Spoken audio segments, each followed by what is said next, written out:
All righty. So as I said, we have a Mother's Day message for today, and kind of in line with what I had for the newsletter, I wanted to look at,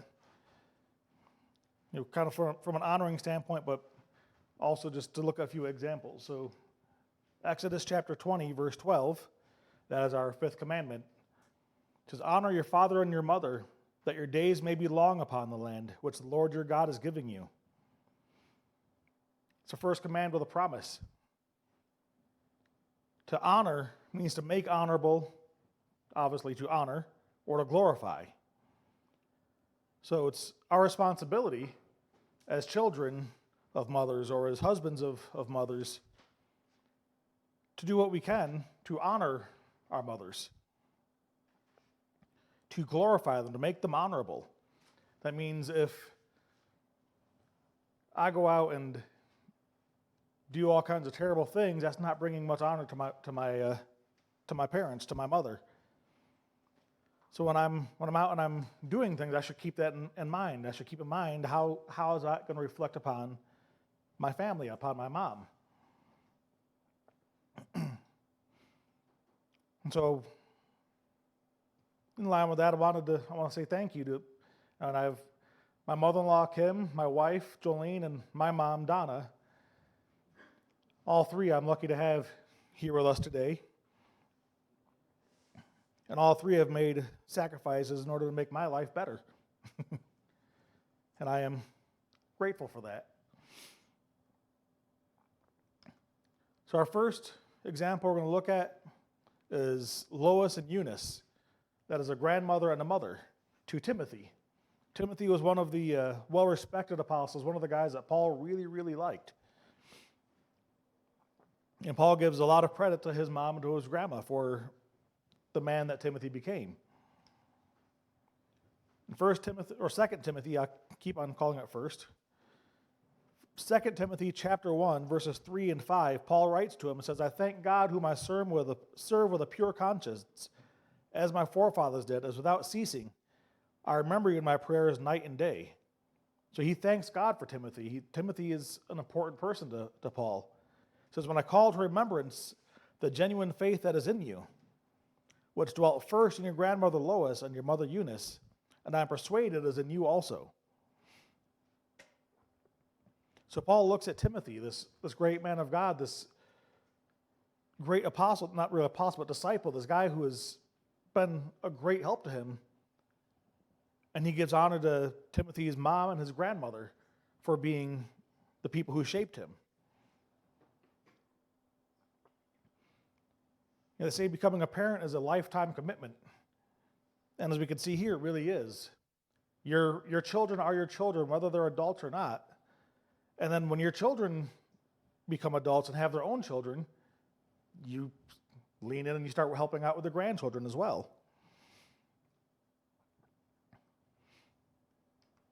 In Acts chapter 16, we get a little bit more backstory on Timothy. It says that Paul, he came to Derbe and Lystra, and behold, a certain disciple was there named Timothy, the son of a certain Jewish woman who believed, but his father was Greek. He was well spoken of by the brethren who were at Lystra and Iconium. So we see Timothy came from a Jewish mother and a Greek father. And it says a Jewish woman who believed. So his mother was a believer, but it doesn't specify his father was Greek who believed. So Timothy's upbringing, his faith in God came from his mother and came from his grandmother. It says that Timothy's godliness was a blessing to Paul and probably everyone around him. It says that he was well spoken of by the brethren. So because his mother and his grandmother did such a good job in bringing him up, he was well spoken of, he was well respected. Everybody liked this guy.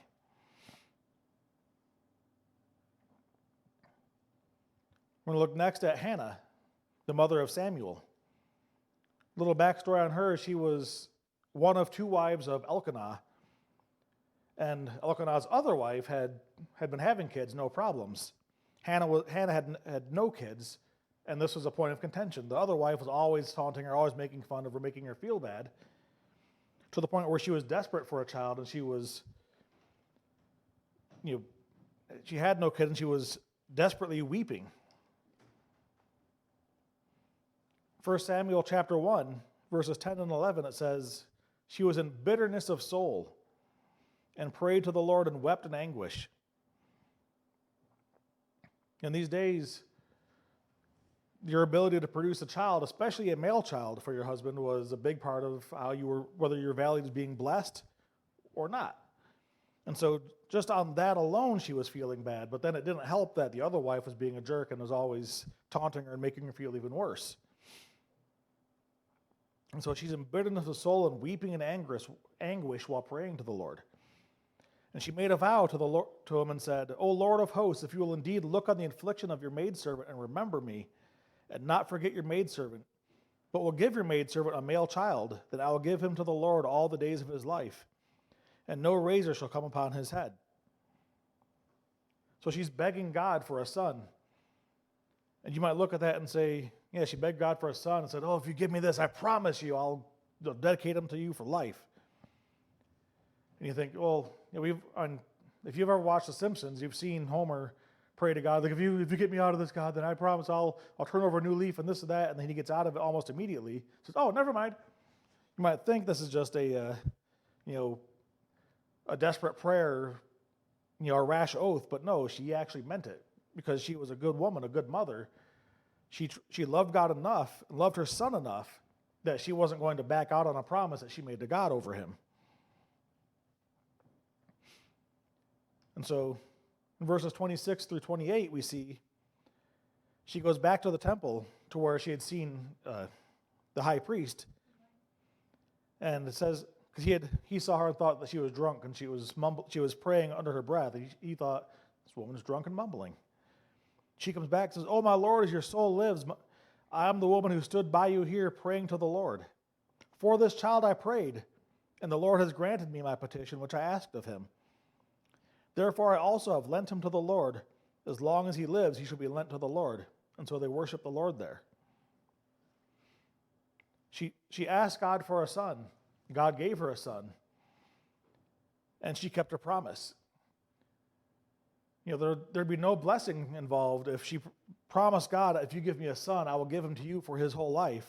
And then she turned around and broke that promise. Samuel would not have had a blessed life. She would have been bringing down problems for him. And so because she loved him so much, she kept her promise. And her faithfulness, her love led to him becoming one of the great prophets. I mean, he's got 2 books named after him. It's pretty great. Excuse me. He also was anointed the first 2 kings of Israel. The first king wasn't so great, but that's the man that God had told him to anoint. Second king was King David. And he was in such a high position, such a high respect, I guess is the best word I can think of, that he was able to go before the king, before King Saul, and tell him, don't do this or else. And where most of the times you threaten a king, you tell him no, he says, oh, off with his head. Well, everybody knew that Samuel was a godly man. He was a godly prophet. And so when he was able to come before Saul and say, because you have done this thing, God has rejected you, and he has chosen somebody else, he didn't get killed immediately. And we hear about royals all throughout history who kill their brother. There's kings in the Bible who killed the brothers because they're afraid that brother was going to try and take their spot. Well, Samuel just came and told the king, you're done. I've got somebody else that's taking your spot. But he was godly, thanks to the upbringing that he had, thanks to the faithfulness of his mother. And so not only was God on his side of protecting him, but his reputation protected him as well. She's able to keep him just long enough to wean him, which in that time, that was usually 2 to 3 years old. And in that time, she was able to imprint on him faithfulness and a trust and a love for God, which was then grown through his service to the priest. And then she had to just kind of hand him over and trust that God was going to do right by him. And yet every year she also still came by having woven a new robe for him to make sure he's well taken care of. And I see him being a child that the mom got to keep just for a short time, and they had to hand him over and entrust him fully to God. And it reminds me of Jochebed, which I looked it up, and it turns out I've been pronouncing her name wrong all along. I've been saying Jochebed. It's not Jochebed. She's the mother of Moses. In Hebrews chapter 11, which is the hall of faith, if you're mentioned in Hebrews chapter 11, it's because you had great faith. And so we know right off the bat, she was a faithful woman. It says, by faith, Moses, when he was born, was hidden 3 months by his parents because they saw he was a beautiful child, and they were not afraid of the king's command. The Pharaoh, fearing that the Israelites were going to keep growing and were going to rebel against him, had decreed that every Israelite boy had to be thrown into the river, had to be killed. And they said, no, that's wrong. I'm not killing my baby. She loved her son and she loved God more than she feared the Pharaoh, more than she feared the Pharaoh's decree. And so she did what was right by God rather than what was right by Pharaoh.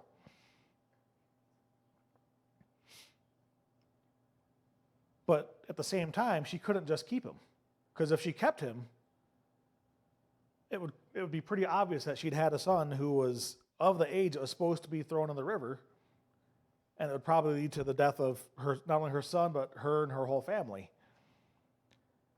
And so she had to make a decision, which was to commit Moses completely to God.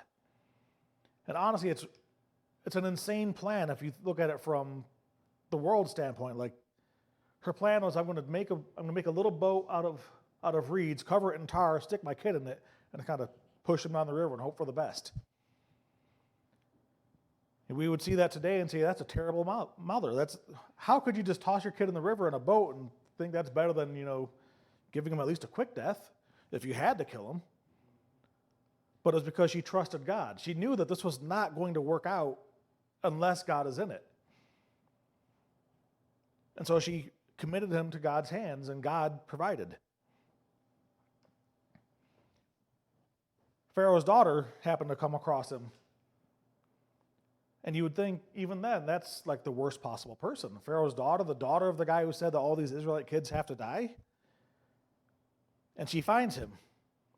And Miriam, who had been watching from the side, comes up to her and says, hey, do you want me to find the baby's mom or find a nurse for this child? She goes, yeah, go find a nurse. So Miriam went right back to her own mom and said, hey, Mom, the Pharaoh's daughter has your son. And Pharaoh's daughter said to her, take this child away and nurse him for me, and I will give you your wages. So the woman took the child and nursed him. Only in God's plan could it work out so perfectly that not only did the Pharaoh's daughter, who is probably the most resourceful mother, the one who has the most resources at her hand, who can give him the best possible life and upbringing and education of the time, would find him and be moved not to kill him because she saw him and said, oh, this is one of the Israelites' babies. If she had followed her own father's law, she would have said, well, Israelite baby, and just dumped him out of his boat.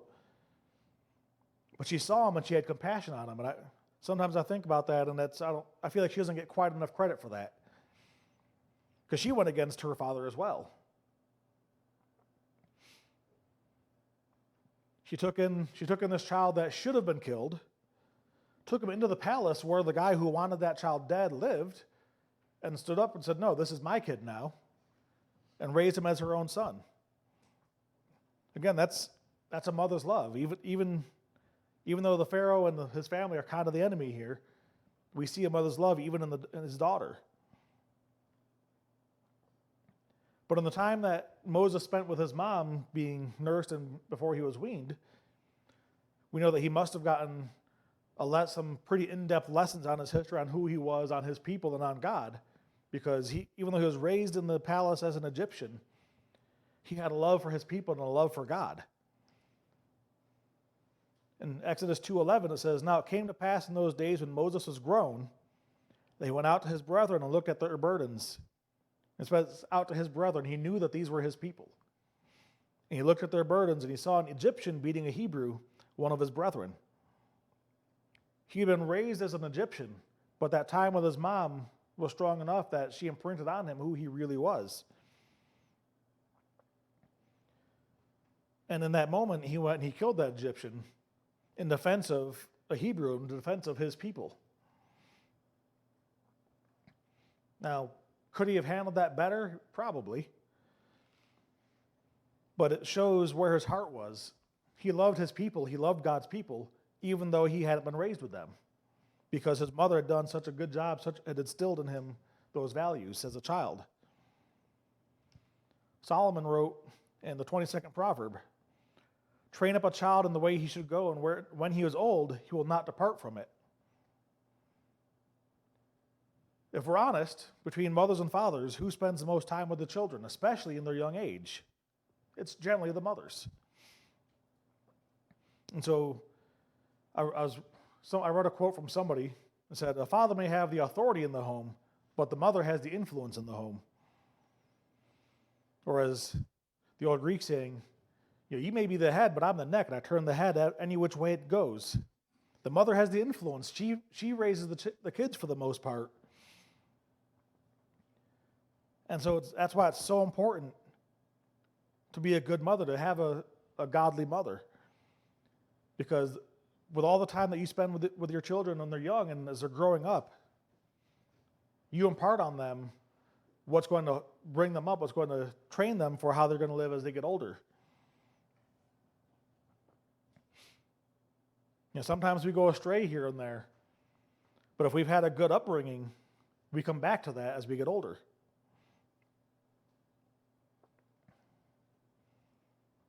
And of course, probably the most famous mother, Mary, Jesus' mom.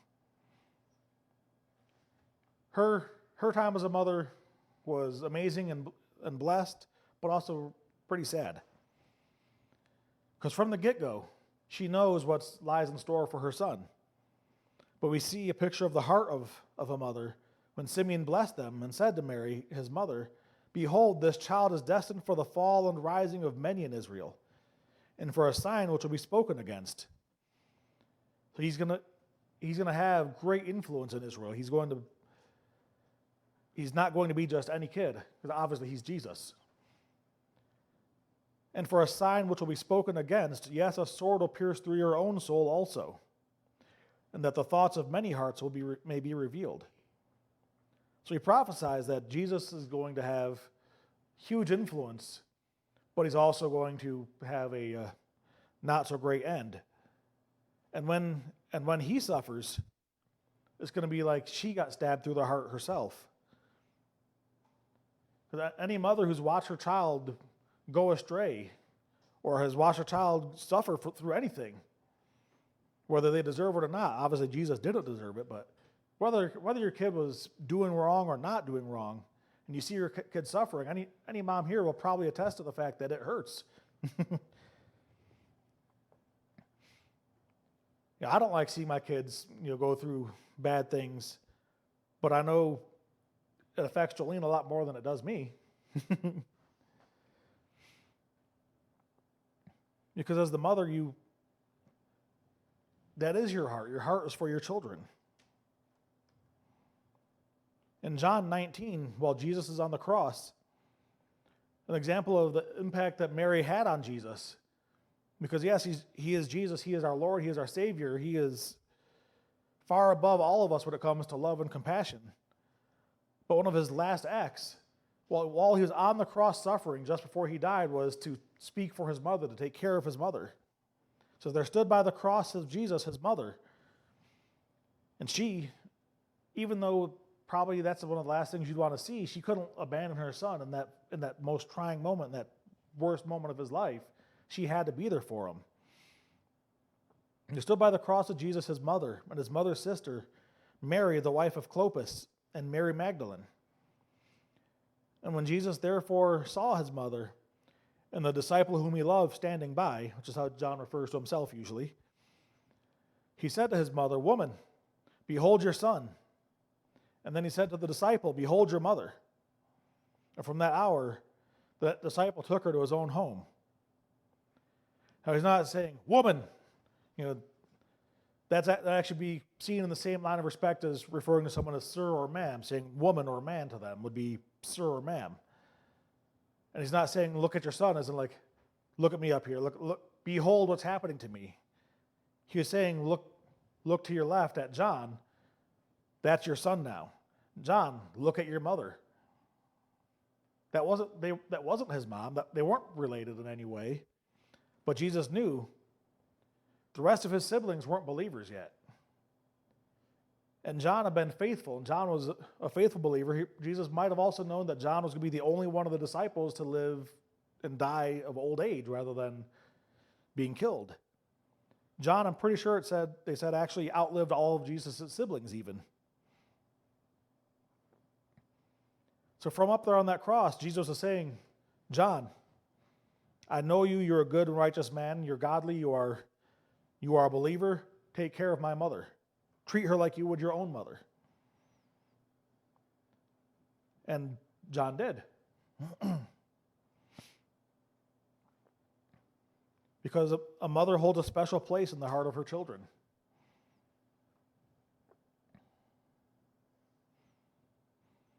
You know, we almost moved back to New York when I got out of the Marine Corps because my mom was there. My dad is also there, but I wasn't going to move for him.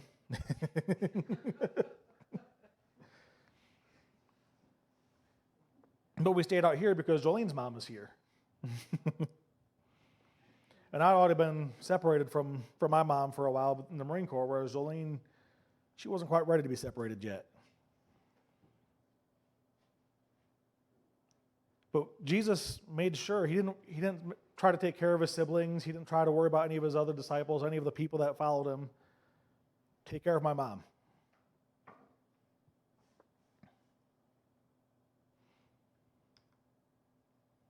The last few passages, we're going to look at a mother's love. First one we're looking at is, it's from King Solomon when two women came before him. One of them had a dead child, one had a living child. The mother of the dead child tried to steal the living child by swapping them out in the night. So the mother whose child hadn't died woke up, she went to nurse her baby and it was dead. And then she looked and said, that's not my baby. And they come before the king, King Solomon. And he recounts to them exactly what I just told you. This one says, this is my son who lives and your son is the dead one. The other says, no, but your son is the dead one and my son is the living one. And then the king said, oh, I have a thing telling me to click there. Oh, that's why. Never mind. Okay. I promise I actually paid attention when I made this slideshow.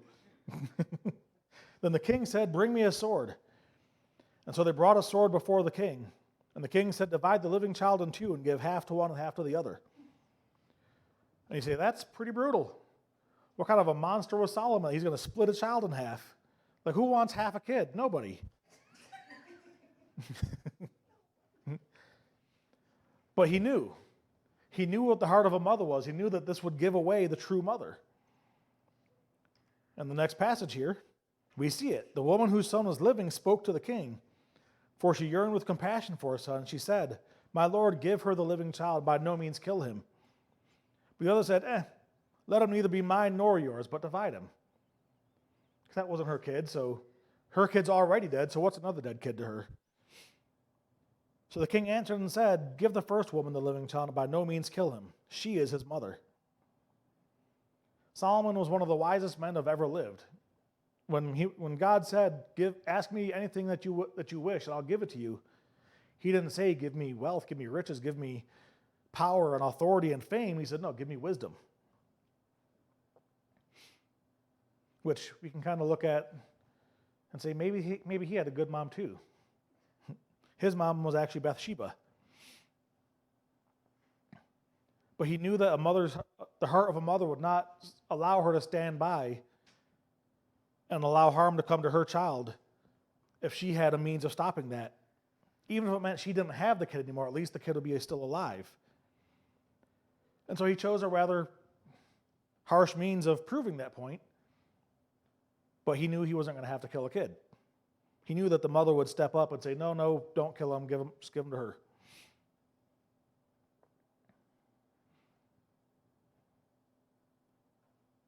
A mother will sacrifice just about anything for her children. I know my mom gave up a lot for me because she was a single mom. My dad didn't help out a whole lot. But I had a pretty good childhood. I never was wanting for anything. I always tease my friend at work that he was spoiled because his dad was a doctor and in the Navy, and then he retired and became a radiologist, plus it was a Navy retirement.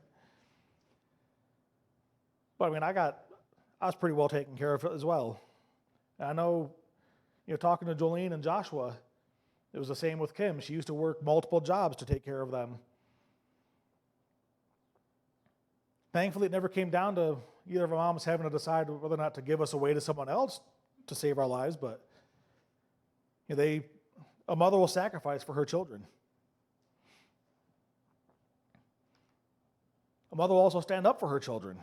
We see the mother of Zebedee's sons, the sons of thunder, she came to Jesus and knelt down before him to ask something from him. And he says, well, what do you want? And she said to him, grant that these two sons of mine may sit, one on your right hand and the other on the left in your kingdom. Did this go over well with the other 10 disciples? Not at all. They are all angry at them for it. But she wanted what was the best for her sons. And what's the best thing that you can wish for your kids? For them to be near to Jesus, to be honored, to be able to sit at Jesus' right or left hand. And that love for her kids gave her the boldness to come before Jesus, knowing who he was, because obviously, if she wanted them to sit at his right and left hand on his kingdom, she knew who Jesus was. And so that had to take some boldness to come before the king, to the Lord, and say, hey, not to tell you how to do your job or anything, but my kids, they should be on your left and your right. She wanted the best for her kids that she could possibly ask for, that she could possibly hope for.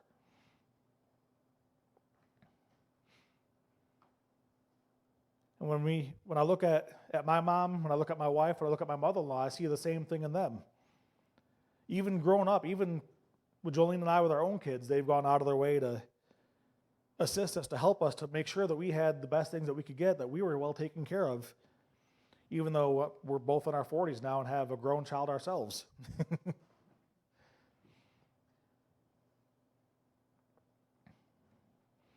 And so today, Mother's Day is the day that we honor our mothers.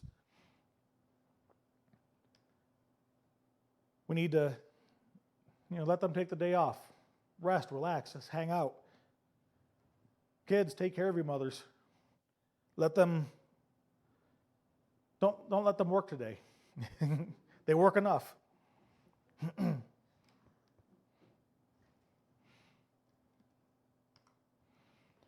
So Lord, I thank you for today and for the message that you've given us, the word that you've given us.